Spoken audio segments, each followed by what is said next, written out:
E aí, pessoal? Se a prova de cardio ou de fármaco tá chegando, esse papo é pra gente. Vamos organizar as ideias e focar nos fármacos para tratamento da insuficiência cardíaca, tá? A ideia é ser um guia bem direto ao ponto, com tudo que é essencial para mandar bem e não cair em pegadinha. Bora lá? Para a gente começar, é fundamental ter a dimensão do problema. Insuficiência cardíaca é coisa séria, muito séria. Dá uma olhada nesse número. A sobrevida depois de 5 anos do diagnóstico pode ser de só 35%. Isso é mais baixo que muitos tipos de câncer. É por isso que entender o tratamento a fundo não é só importante, é vital. Bom, e qual que vai ser nosso caminho? Primeiro, a gente vai entender o que é o coração sob pressão. Depois, vamos montar a base do tratamento, o alicerce de tudo. Na sequência, a gente vê as estratégias adicionais, o que fazer quando o básico não basta. Aí, vamos falar dos novos pilares que revolucionaram tudo. E para fechar, aquela revisão final, focada em fixar o que importa para a prova. Certo. Então, primeira parte, o coração sob pressão. Antes de pensar em qualquer remédio, a gente precisa sacar a fisiopatologia. Afinal, o que está acontecendo na prática com esse músculo cardíaco que está pedindo ajuda? A definição de livro é essa aí, uma síndrome clínica complexa e tal. Mas, na real, a gente pode pensar de um jeito mais simples. Insuficiência cardíaca é, basicamente, a falha da bomba. O coração não dá mais conta do trabalho. Ou ele não tem força para bombear o sangue direito, ou ele até consegue, mas só fazendo um esforço enorme, com pressões lá em cima, o que também não é sustentável. E aí, o que o corpo faz? Ele entra em modo de desespero e tenta compensar. Primeiro, pelo mecanismo de Frank-Starling, o coração se estica mais para tentar contrair com mais força. Em seguida, vem uma baita ativação neurohumoral. O sistema nervoso simpático e o sistema renina-angiotensina-aldosterona são ligados no máximo. Sabe aquela história de que o inferno está cheio de boas intenções? É exatamente isso. No começo, ajuda, mas com o tempo, essa ativação toda leva ao remodelamento. O coração muda de forma, fica mais fraco. É um ciclo vicioso que só piora as coisas. E qual o resultado visível de todo esse ciclo? Congestão. O líquido começa a acumular onde não devia. E o legal aqui é ver que essa congestão tem duas caras. Tem a intravascular, que é o excesso de líquido dentro dos vasos, sabe, a famosa estase jugular, é isso. E tem a tecidual, que é quando esse líquido vaza para fora dos vasos e causa aquele inchaço, o edema que a gente vê nas pernas do paciente, por exemplo. Beleza, já entendemos o tamanho do problema e por que ele acontece. Agora, vamos para a parte boa. Como a gente trata isso? A base, o começo de tudo para a maioria dos pacientes com insuficiência cardíaca de fração de ejeção reduzida é a famosa terapia tripla fundamental. Pensem nesse fluxograma como nosso mapa inicial. Todo paciente que tem sintomas de CIFER, a gente começa por aqui, com essas 3 classes de fármacos. É o alicerce, sabe? Se a base não estiver sólida, o resto não se sustenta. E quem são os componentes dessa base? São 3. Primeiro, os IECA ou os BRA. A função deles é frear o sistema renina-angiotensina. Em segundo lugar, os beta-bloqueadores. Eles funcionam como um escudo, protegendo o coração daquele estímulo exagerado do sistema simpático. E o terceiro pilar são os antagonistas mineralcorticoides, para bloquear a ação da aldosterona.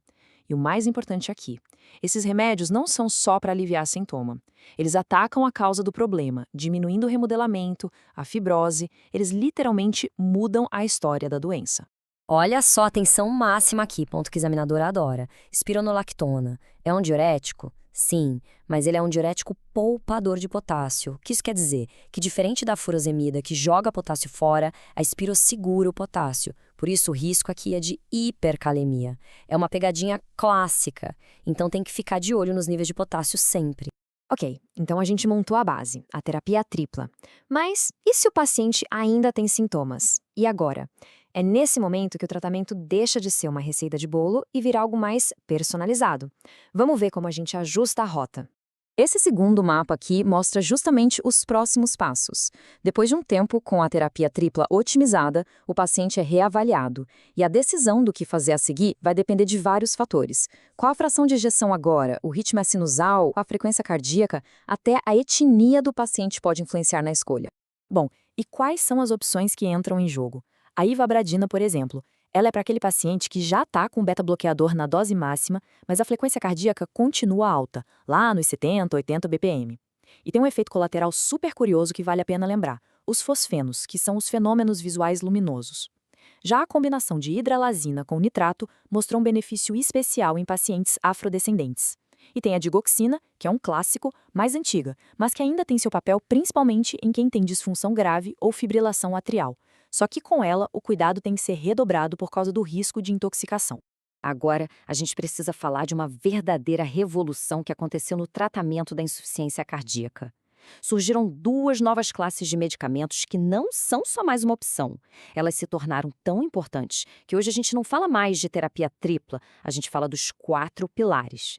O primeiro desses novos pilares é o ARNI, a combinação sacubitril-valsartana. Pensa nele como um 2 em 1. O valsartana faz o que a gente já conhece, bloqueia o sistema renina-angiotensina, que é o vilão da história. Já o sacubitril faz algo novo. Ele aumenta os peptídeos natriuréticos, que são os mocinhos, os protetores do coração.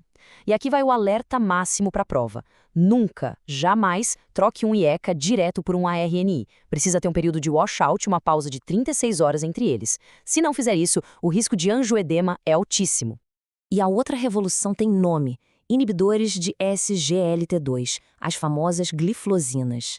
Essas medicações nasceram para tratar diabetes, mas os estudos mostraram um benefício cardiovascular tão impressionante que elas mudaram de patamar. E o ponto que realmente mudou o jogo é este: o benefício delas na insuficiência cardíaca acontece com ou sem diabetes. Ou seja, virou um remédio para o coração, independentemente da glicemia do paciente. Isso é uma quebra de paradigma total. Ufa, falamos de bastante coisa, né? Mas agora é a hora de amarrar todas as pontas. Vamos organizar o pensamento, criar um resumo mental bem claro, aquele que salva na hora do aperto na prova. Olha que legal essa comparação. Ela mostra como a nossa forma de pensar o tratamento evoluiu. A terapia clássica, a tripla, era meio que um controle de danos. O foco era só em bloquear os sistemas ruins que o corpo ativava. Já a terapia moderna, com os 4 pilares, é muito mais inteligente. Ela é proativa. Além de bloquear o que faz mal, ela também potencializa as vias que fazem bem, como a dos peptídeos natriuréticos, e ainda mexe com o metabolismo. É uma abordagem muito mais completa e eficaz. E para a gente fechar com chave de ouro, um casinho clínico clássico de prova.